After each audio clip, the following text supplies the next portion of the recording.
A blessed Sunday to all of you, our dear viewers dito sa Voces Amores. This is Brother Chito Hongko, ang naanyayahan po na magbibigay ng panayam o topic sa inyo ngayong araw na ito. I will be speaking about the Spirit-filled Christian. Siguro maganda kung ulitin po natin. The Spirit-filled Christian. Ang isang tunay na filled ng Holy Spirit. A few weeks ago, we celebrated the coming down of the Holy Spirit upon the apostles gathered in prayer. Pentecost, kung naalala nyo, just a few weeks ago. Kung titignan ho natin, Pentecost literally means 50th day after Easter Sunday. 50th day. And on Pentecost, sineselebrate po natin ang pagbaba ng Espiritu Santo upon the apostles who gathered in prayer. Now, there are conflicting reports on the exact day of Pentecost. Makikita po natin, according to John the Evangelist, o sa Gospel ni John, sinabi niya that the Holy Spirit came down on the apostles on Easter Sunday evening. I would like to read to you from the Gospel of St. John, chapter 20, verses 19 to 22. Kinagabihan ng araw ding iyon, meaning to say, on the evening of Easter Sunday, ang mga alagad ay nagkakatipon, nakapinid ang mga pinto ng bahay na kanilang pinagtitipunan dahil sa takot nila sa mga Hudyo. Dumating si Jesus at tumayo sa gitna nila. Pagkasabi nito, sinabi ni Jesus, sumainyo ang kapayapaan. Pagkasabi nito, ipinakita niya ang kanyang mga kamay at ang kanyang tagiliran. Tuwang-tuwa ang mga alagad nang makita ang Panginoon. Sinabi na naman ni Jesus, sumainyo ang kapayapaan. Kung paanong sinugo ako ng Ama, gayon din namang sinusugo ko kayo. Pagkatapos, sila'y hiningahan niya at sinabi, tanggapin ninyo ang Espiritu Santo. So my dear brothers and sisters in Christ, makikita natin that John the Evangelist says, the Holy Spirit came down on the apostles on Easter Sunday evening. The Lord appeared to them, breathed upon them, and said, receive the Holy Spirit. But according to St. Luke, the Holy Spirit came down on the apostles on the 50th day after Easter Sunday. Na kung ating titignan sa Acts of the Apostles, na kung saan ang author po ng Acts ay si St. Luke, because Acts of the Apostles ay kaduktong. It is a continuity of the Gospel of St. Luke. Now, I would like to read to you, taken from the Acts of the Apostles, chapter 2, verses 1 to 6. Ang sabi sa Acts of the Apostles, nang sumapit ang araw ng Pentecostes, nagkatipon silang lahat sa isang lugar at biglang narinig ang isang ugong mula sa langit, animoy hagunot ng malakas na hangin, at napuno nito ang bahay na kinaroroonan nila. May nakita silang waring mga dilang apoy na lumapag sa bawat isa sa kanila, at silang lahat ay napuspos ng Espiritu Santo at nagsalita ng iba't ibang wika ayon sa ipinagkaloob sa kanila ng Espiritu. May mga Hudyong buhat sa iba't ibang bansa na naninirahan noon sa Jerusalem, mga taong palasamba sa Diyos. Nang marinig ang ugong na ito, nagdatingan ang maraming tao. That's why nung Pentecostes, marami ho ang nakinabang sa baba ng Espiritu Santo sa kanila.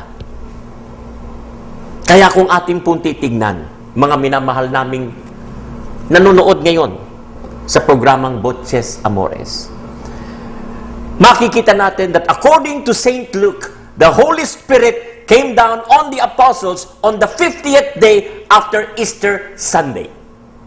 While kay John the Evangelist, na binasa ko sa inyo sa Gospel ni John chapter 20, sabi ni John that the Holy Spirit came down on the apostles on Easter Sunday evening. The Lord appeared to them, breathed upon them, and said, "Receive the Holy Spirit."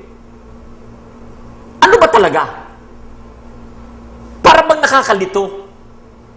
Alin ba talaga ang araw na tinanggap nila ang Espiritu Santo? Now listen, my dear friends. Though both stories are conflicting, the real conflict lies in our understanding. Now, what do I mean by that? When the Lord breathed forth the Holy Spirit on the apostles on that Easter Sunday evening, they remained sad and afraid that what happened to Jesus Christ would also happen to them. Balikan natin ang sinabi ni St. John. Kinagabihan ng araw ding yon, ang mga alagad ay nagkatipon, nakapinid ang mga pinto ng bahay na kanilang pinagtitipunan dahil sa takot nila sa mga Hudyo. In other words, they remained afraid. Now, it was only after 50th day, it was only after 50 days that the apostles finally realized that the Holy Spirit did indeed descend upon them, and they became courageous. Tumapang sila. Tumapang sila. They became bold. They became courageous. Now from this, my dear brothers and sisters watching now, from this, we can see that Pentecost is not only a celebration of the coming down of the Holy Spirit, but also of man cooperating with the Holy Spirit. Hindi namimilit ang Diyos sa mga taong sarado. We need to be open to the coming down of the Holy Spirit. He will never force anyone kung ayaw mo. When man does not cooperate with the Holy Spirit, he remains afraid. Kapatid, kung matagal ka nang naglilingkod sa parokya, kung matagal ka nang involved sa renewal, at may takot ka, may problema ka. Malaki. Malaki. In other words, Pentecost and salvation for that matter can only happen if we cooperate with the grace God gives us.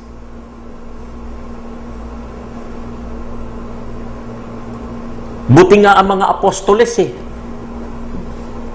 tinanggap na nila. May special dispensation na sila.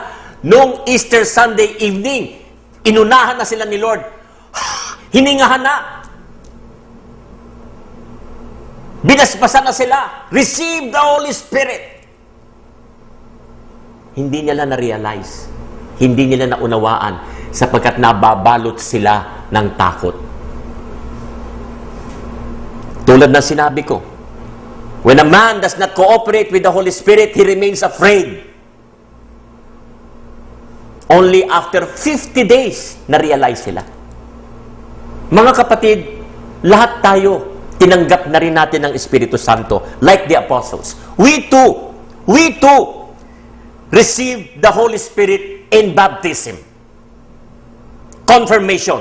And each time we receive the Eucharist, we receive the Holy Spirit. Nasa atin na. Nung binyagan tayo, nung tayo yung mga sanggol, nasa atin na. Pero nung pumasok tayo sa renewal, doon lang tayo nagkaroon ng realization na noong pa man, we are already empowered. Kaya nga mabuti nga ang alagad. 50 days lang, may realization na. Kapatid, tanungin mo sarili mo, ikaw ilang taong ka na bago mo na-realize na nasa iyo na pala ang kapangyarihan ng Espiritu Santo. Aba, hindi 50 days. Kung ako nga, 36 years old, bago ako na-convert at naggaganito. Ay, yung edad kong 36 eh. Noon eh, that was 24 years ago. So, ang tagal. Nalulungkot ako sapagkat marami sa akin slow learner. Now, if we do not experience the tongues of fire, it is because our cooperation with the Holy Spirit is lacking. Ulitin ko. But if we do not experience the tongues of fire, it is because our cooperation with the Holy Spirit is lacking. In other words, if we could only burn with zeal and the openness of the apostles gathered on that 50th day after Easter, then we would feel the tongues of fire at work in our hearts. Kailangan on fire ang isang spirit-filled Christian. Nagbabaga ang init ng Espiritu Santo. May passion. Craving for God. Yan ang epekto ng Pentecost. Hindi ka maaligamgam, lukewarm Christian, but a spirit-filled Christian. Kapag nangyari yan na ikaw ay filled ng Holy Spirit, then we would see the whole world burning with the fire from the Holy Spirit. Ang nakakalungkot, hindi na ho ngayong gaano nangyayari ito. Marami sa atin, malabnaw na Christian. Malabnaw. Magsimba, tama na. Tapos na. Tapos na. Mag-reflect po tayo sa mga narinig nyo nitong panguna. Do you have the zeal? The apostolic zeal? Do you have it? May fire ba sa puso mo ang ginagawa mo para sa kaluwalhatian ng Diyos? O maaligamgam ka? Pag nilay-nilayan natin, at ako'y magbabalik sa inyo.